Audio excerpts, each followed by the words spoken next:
So ayun na nga ba, ito po yung problema nararanasan ko kay Supra. Kinakabahan talaga ako ng sobra nito kasi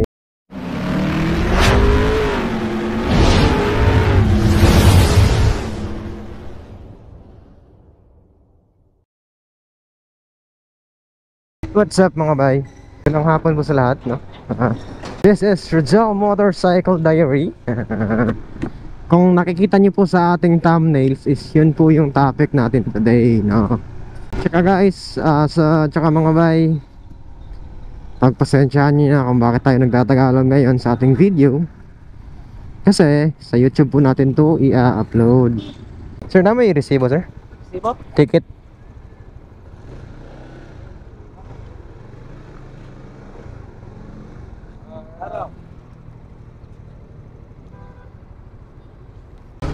So what's up mga bay, kung nakikita niyo po sa ating thumbnail, since yun po yung topic natin. Yun po yung topic natin today. Mga good comments and bad comments para kay Supra GTR 150 sa paggamit ko ng 1 month. Sa loob ng 1 month may mga naranasan akong hindi maganda, pero all goods naman kasi halos naman naagapan naman. Pero overall maganda siya. So sige, yan po yung pag-uusapan natin today ngayong hapon mga bay. Yan po yung pag-uusapan natin. Tsaka pala papunta pala po tayo ng Malaiba, yung dito sa yung trending dito sa Taguluan na bridge, no? Doon po sa may Bugna Bridge ang tinatawag nila. Pagpasensyahan niyo na po ang aking Tagalog mga bay, kasi Bisaya po talaga tayo, no? Kasi ginagawa lang po natin mag-Tagalog kasi meron tayong mga subscribers na Tagalog din. Right. So shoutout nga pala sa ating mga subscribers na Tagalog dyan. At syempre hindi natin magpapahuli yung mga Bisaya nating na subscribers. Mga bay, shout out sa inyo mga bay. So yun, hanap muna lang tayo ng magandang spot na pwede nating pagkukunan ng video kay GTR Supra 150.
Doon ayoko sa may mga tao kasi nahihiya akong mag-vlog ng may mga tao na nakakita sa akin naggagano ng camera, ganun. Parang awkward sa akin tayo sa taas, medyo walang katao-tao dyan kasi wala namang matatambayan dyan hanap lang tayo ng magandang pwesto. Okay na to dito. All goods na to dito Nandito na po tayo sa ating sa ating place na gagawa ng video kay Supra. Yan po yung beauty ni Supra GTR 150, no? Yan po yung likod niya. Tsaka uy, medyo hindi ata natanggal yung ano, dumi ah. Hindi natanggal eh. Kala ko natatanggal din to eh. Pinunasan ko to kanina eh. Hindi natatanggal. So, yun. Walk around po tayo muna kay, ano, kay Supra. Walk.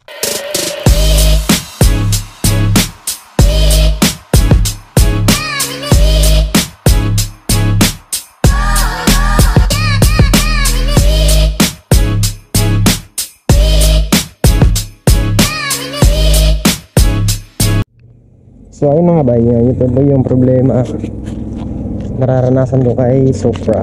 Ito po yung mga problema na nararanasan ko kay Supra mga bay. Una is yung kadena po niya. Ang dali pong magluwag yung kadena niya mga bay. Sobrang luwag nito mga bay. Adjust ko naman to mga bukas siguro. Yun yung una sa mga problema na nararanasan ko sa Supra, no? Yung mga bay, yung ano, yung kadena niya. Tapos secondly naman po sa kanyang isa naman pong problema niya is yung ito po yung ano, kinakabahan talaga ako ng sobra nito kasi nung dati pagkarating niya po ng 1 month is umabot na po siya ng 2,000 kilometers na biyahe. And then ang nangyari po sa kanya mga bay is ito bay, yung radiator yung tank reserve ng coolant mga bay is walang laman. Doon ko palang nalaman pagdating niya ng 2,000 kilometers na biyahe, no? Siguro nung nirelease na ng kasa ito release ng gasa may laman to, pero siguro sobrang liit lang ng laman ng radiator. Kaya yun, hinigop ng radiator yung yung laman ng reserve tank. Pero na-refill ko na yan ng okay naman yan, na-refillan ko na yan ng coolant. Ito yung coolant niya mga may kulay green po yung coolant niya. Ito yung place na and then thirdly mga bay is yung pinaka problema ko talaga mga bay is yung ano matawag nito, kambyado niya mga bay, o yung gear or shifter niya mga bay. Kasi kapag pupunta ako ng primera tsaka segunda, tercera, ang hirap ipasok, lalo na kapag low RPM ka. Ang hirap ipasok ng kanyang ng kanyang kambyada tsaka sa 4th gear, 5th gear, tsaka sa 6th gear. Yun po yung ang hirap ipasok. Dapat mataas lang yung RPM mo bago ka mag-change gear. And then po mga bay, yun po yung naranasan akong problema. Tsaka yung yung gulong niya mga bay, yung kung nakita niyo po yung biyahe ko sa sa Claveria Route 955 nung nakaraang linggo. Ang dulas po ng gulong niya sa Orbada. Stock tire pa po tayo kasi. Expected naman yun na kapag stock tire tayo, madulas talaga yung gulong. Pero ito sobrang dulas nito mga bay. Sobrang baba na ng PSI ko mga bay. Nasa nasa 25 PSI yung likod, yun saka sa harap is nasa 20 PSI. Yung harap natin mga bay. So overall yun naman yung mga problema niya sa naranasan ko siya sa isang buwan na paggagamit ko sa kanya. And then good side naman niya is ito naman, yung mga good side niya mga bay. Good side po na nararanasan ko kay GTR Supra 150 is yung napakatipid po niya sa gas. Kahit naka 4 valve naka dual overhead cam, tsaka 150cc. Sobrang tipid niya po sa gas, no? Siguro nasa mga 46 per liter po yung aabutin niya. Hindi ako sigurado kung ilang kilometro talaga yung aabutin sa ano, sa Supra na to. Pero sa ano, yung sa akin kasi parang ano parang 46, hindi ako kabisado. Basta sobrang tipid niya sa gas. Mas malakas pa sa Mio ko dati. Then yung speed naman niya mga bay, sobrang ganda. Sarap pigain. Parang manggigigil ka talaga sa kanya mga bay. So overall,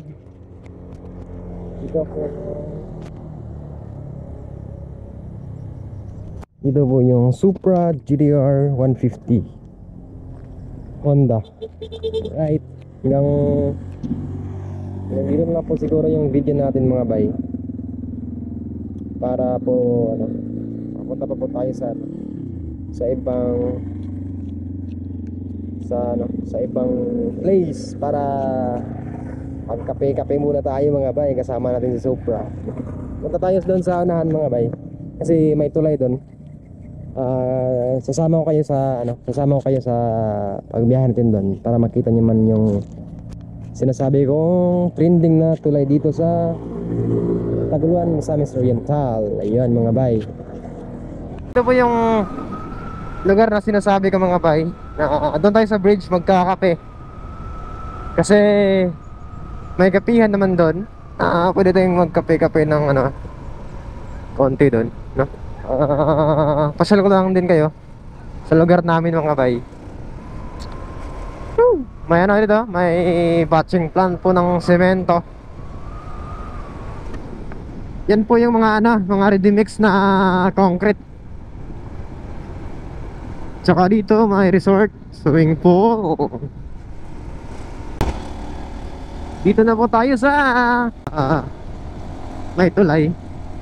Dati hindi pa yan natatapos yung tulay na yan, dito kami nagpa-practice ng tropa ko.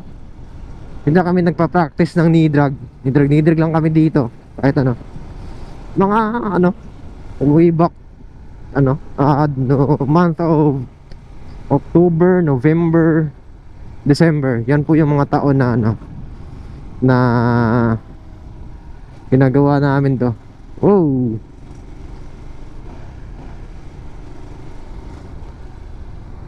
Ito pa yung tulay na sinasabi ko mga bay. Daming mga riders dito nagtatambay din, mga bikers din, ganon. Saka iba-ibang